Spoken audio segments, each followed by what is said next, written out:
저도 오늘 버스를 타고 집으로 돌아오는 일이 있었는데요. 직장 일은 당연히 아니고 그냥 버스를 한번 타봤어요. 그러다가 대구에 너무 할 일이 없어서 버스 타면 시간 잘 가거든요. 그런데 지난번에 봤다. 거기 무슨 문화센터에 시니어에 들어가신다고. 혹시 거기 지금 등록하셨나요? 제가 타고. 그랬었니까요? 그랬군요. 그랬죠. 맞아. 그래서 무료로 버스를 탔나 봐요, 제가. 그러면 시간이 잘 가잖아. 그렇죠. 그래서 대구의 유명한 시장 중에 칠성시장이라고 있는데 거기를 이제 지나는. 이거 정말 어른들의 어떤 필수 코스. 그렇죠.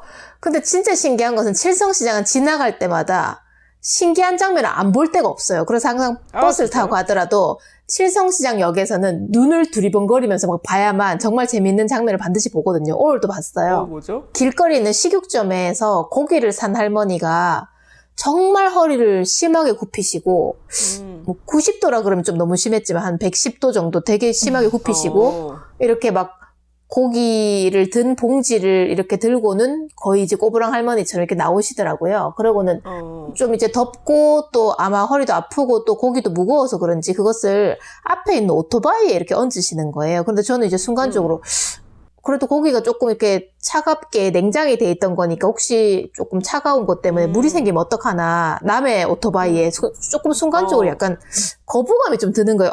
할머니가 그래도 왜 저기 남의 오토바이에 저것을 놔두셨지 했는데 할머니가 갑자기 그 오토바이에 있는 헬멧을 쓰시더라고요.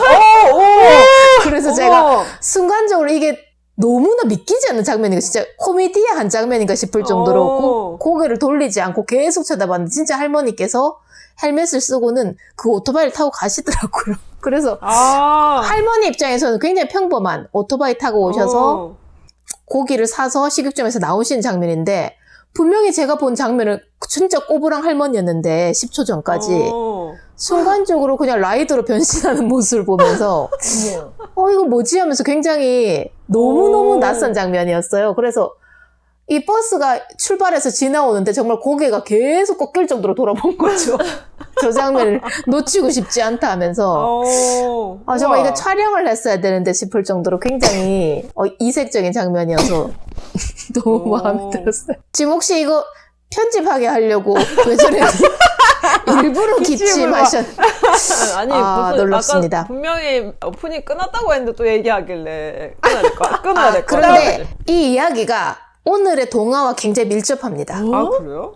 네, 오늘 들려드릴 동화에서도 이렇게 굉장히 몸이 조금 불편한 이야기에서 갑자기 변신하는 이야기가 나오거든요. 그래서 오늘 우리가 이 동화에 대해서 녹음을 할 텐데 내가 이 장면을 본 건가 하는 그런 느낌을 갖는 작품이었습니다. 좋습니다. 그러면 이제 동화 이야기로 들어가 볼까요? 출발. 네, 오늘 우리가 함께 할 작품은 지성이면 감천이라고 하는 속담을 한번 들어보셨을 것 같은데 그쵸? 여기에서 놀랍게도 둘은 등장인물로 등장을 해요. 지성이라는 아이와 감천이라는 아이로 등장을 합니다. 지성이는 배우인가요? 감천이 그럼 뭐 감천 문화마을인가요? 그래서 두 아이는 일단 마음씨가 굉장히 좋고 참 선량하고 법 없이도 살 아이들인데 문제는 조금씩 이제 장애를 앓고 있었습니다. 지성이는 안증뱅이라고 해야 되나요? 자기 스스로 걸어갈 수 없는 몸이 좀 불편한 아이였고 감천이라는 아이가 나오는데 감천이의 경우는 눈을 감고 있어요. 그래서 앞을 볼 수 없는 안타까운 경우였습니다. 그래서 둘은 굉장히 절친한 형제 같은 친한 친구였고 항상 같이 지냈죠. 그리고 둘은 생각해냈어요. 우리가 함께 있기만 하면은 마치 온전한 사람의 몫을 할 수 있다라고 생각해서 감천이가 앞을 보지 못하지만 지성이를 업기만 하면은 지성이가 감천이의 눈이 되어주었고 감천이는 지성이의 다리가 되어준 거죠. 그래서 둘은 언제나 한 몸이 되어서 가고 싶은 곳을 가고 또는 좀 가난하고 힘들었기 때문에 일을 할 수 없는 몸 상태였기 때문에 누군가에게 구걸하거나 또는 밥을 얻어먹을 때에도 항상 같이 다녔습니다. 사람들은 조금씩 뭐 무시를 하는 사람도 있고 마음에 안 돼서 조금 도와주는 사람도 있고 그렇게 그래도 다행히 이제 둘이 지내왔는데 어느 날 둘이서 평소와 다름없이 꽃 구경도 하고 나비도 보고 이렇게 마을 산책을 하고 또 어딘가에서 밥을 얻어먹고 만족하면서 행복하게 지내던 어느 날 매우 맑은 물가에서 너무 반짝반짝 빛나는 것을 본 거예요. 봤더니 그것은 황금이었습니다. 이것은 정말 일확천금을 줄 수 있는 어마어마하게 커다란 황금이었기 때문에 금이 이 안에 들어있네 하고는 금을 꺼내서 당장 보았겠죠. 그리고는 서로서로 고마운 마음을 그제서야 고백했어요. 감천이 입장에서는 내가 이게 금덩어리란 말이지 하면서 나 그동안 내가 어차피 앞도 보이지 않고 네 덕분에 이렇게 잘 지내왔으니까 네가 가지면 좋겠다라고 했고, 지성이 입장에서는 아니야, 내가 이거 금이 있은들 갈 데가 어디 있겠어. 너랑 함께 있는 게 훨씬 낫고 네가 가지면 좋겠어라고 하고 서로서로 이 금을 갖기를 양보하고 미룬 거예요. 그래서 아니 너가 가져도 될 텐데 너도 힘들잖아라고 서로 얘기했지만 둘 다 서로서로 더 필요 없다는 것을 알게 되었어요. 지금에 만족하고 더 이상은 욕심낼 필요가 없다. 그래서 참 놀랍게도 그럼 다시 갖다 놓자 라고 하면서 물가에 다시 그것을 넣어버려요. 그러고는 돌아오는데 어떤 나그네가 막 길을 헤매면서 아유 정말 뭐 어떻게 하면 이제 돈을 좀 벌 수 있을까 고민하는 어떤 남자를 발견하고는 저희 금덩어리 발견했는데 거기 가보실래요? 라고 말을 한 거죠. 그래서 얘네들 말을 믿어야 되나 싶었지만 헐레벌떡 빨리 가봤죠. 누가 가져갈까봐. 그래서 물가에 갔더니 금은커녕 구렁이 같은 게 또아리를 떨고 있는 거예요. 그래서 너무 화가 난 거야. 쟤들이 지금 나를 무시하면서 지금 놀렸나? 내가 헐레벌떡 달려오는 꼴을 보려고 얘들 혹시 뒤에서 웃고 있나 하면서 화가 난 나머지 그 거대한 돌 하나를 들어서 그 구렁이에게 확 찍어버렸습니다. 좀 폭력적인 행동을 한 것이죠. 그리고는 다시 돌아오는 길에 막 화를 내면서 너 지금 나 놀렸나면서 너희들 지금 뭐한 짓이냐면서 막 화를 내고 욕을 해버린 거예요. 그래서 아니 저희 정말 솔직하게 말한 건 무슨 소리냐고 하면서 황당해서 그 아저씨는 화를 내고 가버렸고 진짜 우리가 잘못 봤나 하고는 구렁이라고? 근데 구렁이가 죽었나 하면서 가보았더니 금덩이가 둘로 쪼개져 있는 거예요.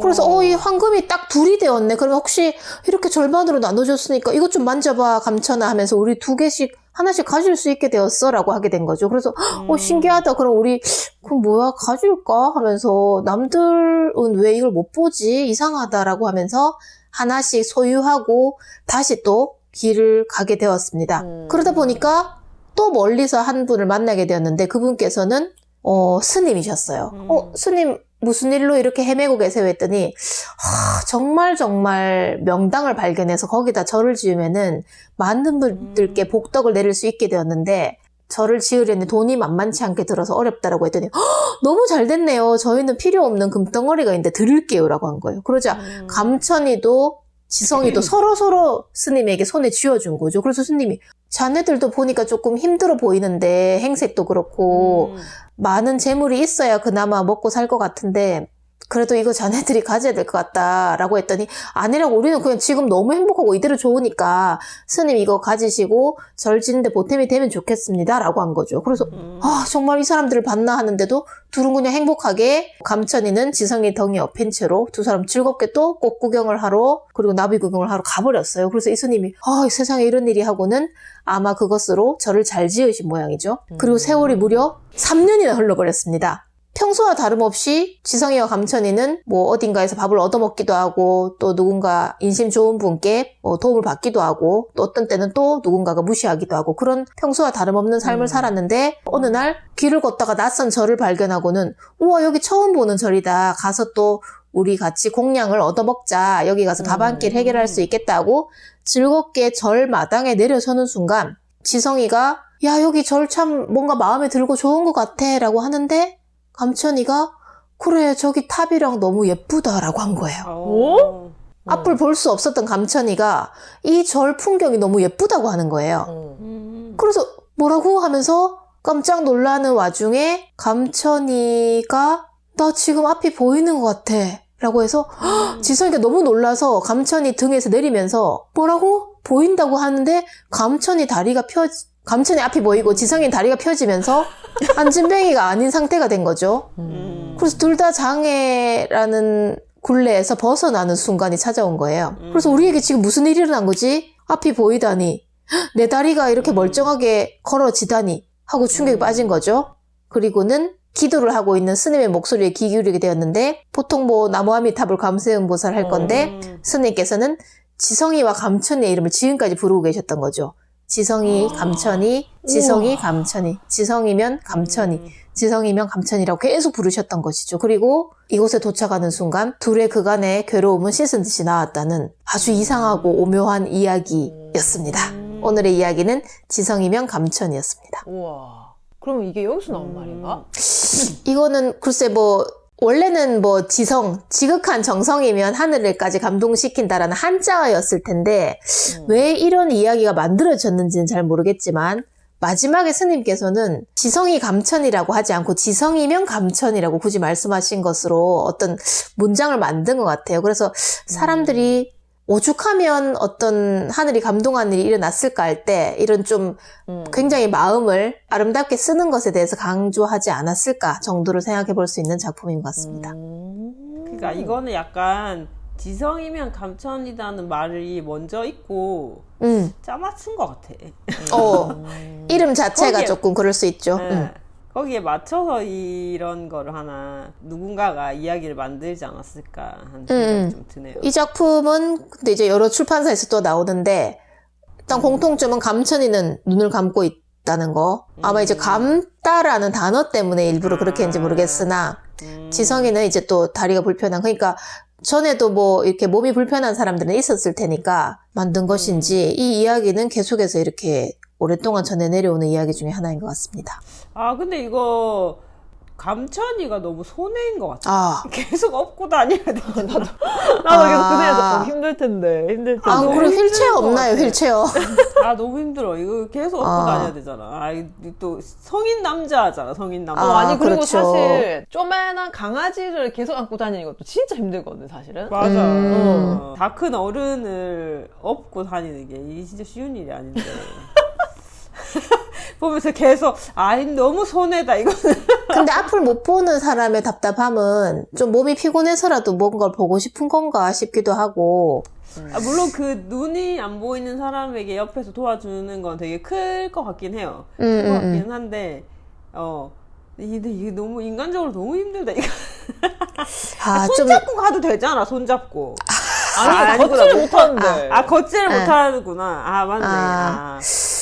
그러네. 그럼 그냥 카트 진짜 이런 거 있으면 참 좋은데, 그죠? 그러니까 수레 이런 걸 좀 리어카 그래. 그러니까 이게 그 옛날에 사람들이 좀 안 도와줬네. 좀 못했던 것 같아요. 예전에 그 바보온달도 그랬고 이런 모습을 보면 좀 이렇게 수레 이런 거 좀 하나 줄 수도 있지 않나? 만들어주고 이렇게. 그러니까. 옛날에 수레 되게 비쌌나? 일단은 수레는 굉장히 조선 후기로 가야 나와요. 우리나라의 길이 그냥 산길 그 자체 또는 꼬불꼬불한 길 그 자체로 놔뒀다가 아마 박지원인가 누가 이제 열하일기 같은 거 보면 청나라 갔다가 길을 이렇게 반듯하게 놔둬서 수레가 있으니까 너무 좋네라고 하고 우리나라에 도입한 것 같더라고요. 실학이 등장할 때.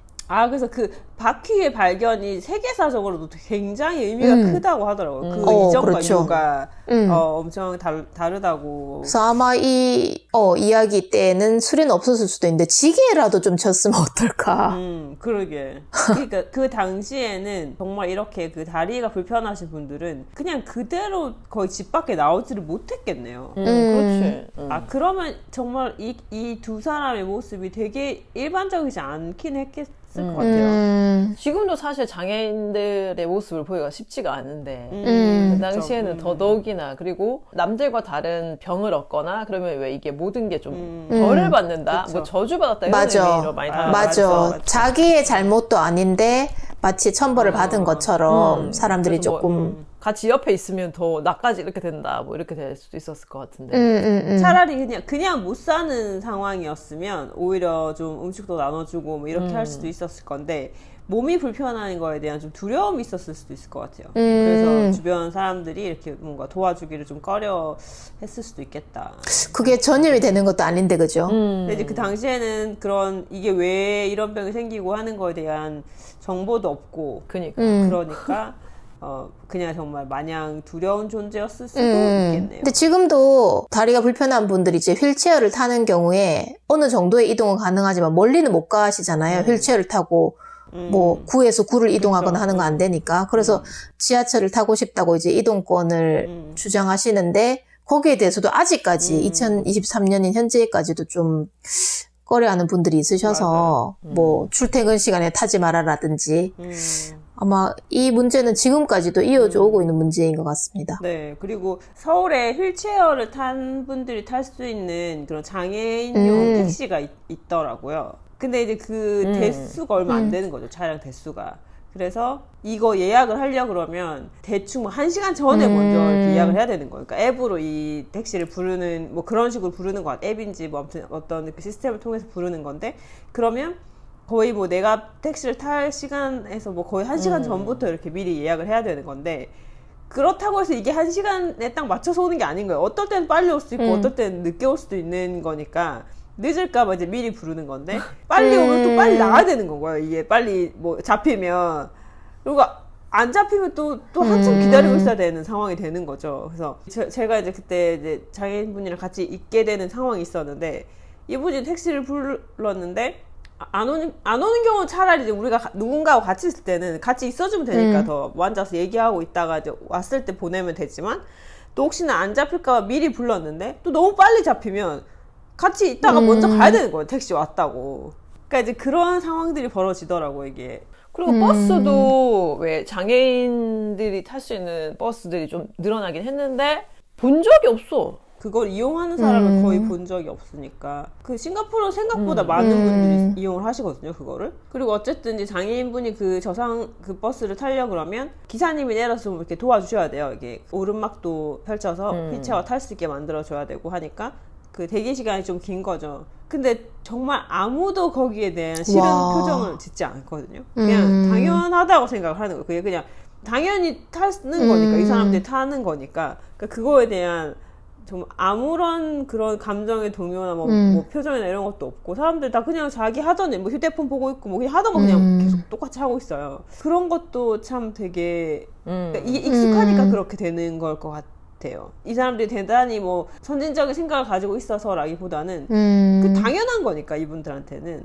그러니까 그런 거는 좀 되게 안타깝긴 하죠. 우리나라는 아직도 장애인들 많이 못 그리고 보니까. 또 유명하잖아요. 한국은 빨리빨리 문화로 너무 유명하다 보니까 기다리는 거에 또 굉장히 좀 화를 많이 내는, 운전을 할 때도 마찬가지고 보면은 하늘 일도 아닌 것 같은데도 불구하고 운전이라는 게 사실은 뭐 내가 내 생각대로 간다고 하지만 이게 어느 순간에 어떤 또 돌발 상황이 생기게 됐을 경우가 있잖아요. 근데도 보면은 좀 급하게 나도 모르게 욱하게 된다거나.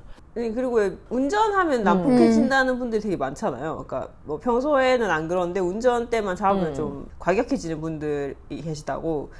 저는 운전을 안 해서 잘 모르겠지만, 이렇게 보면 간혹 뭐 누가 옆에서 끼어들었거나 뭐 이렇게, 물론 상대방이 뭐 운전을 좀 험악하게 했을 수도 있죠. 근데 그래도 보통 우리가 그냥 일상생활 속에서 누가 나를 뭐 좀 밀쳤다거나 뭐 이렇게 해도 그냥 순간적으로 기분이 나쁠 수는 있지만 그냥 그러고 말잖아요. 그냥 저 사람 왜 저래 하고 말 건데, 근데 운전하다가 보면 가끔 뭐 정말 사람들이 막 쫓아가고 막 뭐 보복하겠다고 하면서 뭐 이렇게 하는 사람이 이게 이렇게까지 할 일인가, 그냥 한번 아유 재수 없었네 하고 말면 될 일인 것 같은데 그런 경우들이 있더라고요. 근데 아마 넷플릭스에 나온 작품이라고 하던데, 드라마로 이렇게 시리즈로 나왔는데 성난 사람들이란 작품이 있다고 하더라고요. 제가 어제 그거 보다가 회의에 늦었어요. 제가 어제 그거 다 보고 그거 보다가 늦었어. 아니 그게 이렇게 막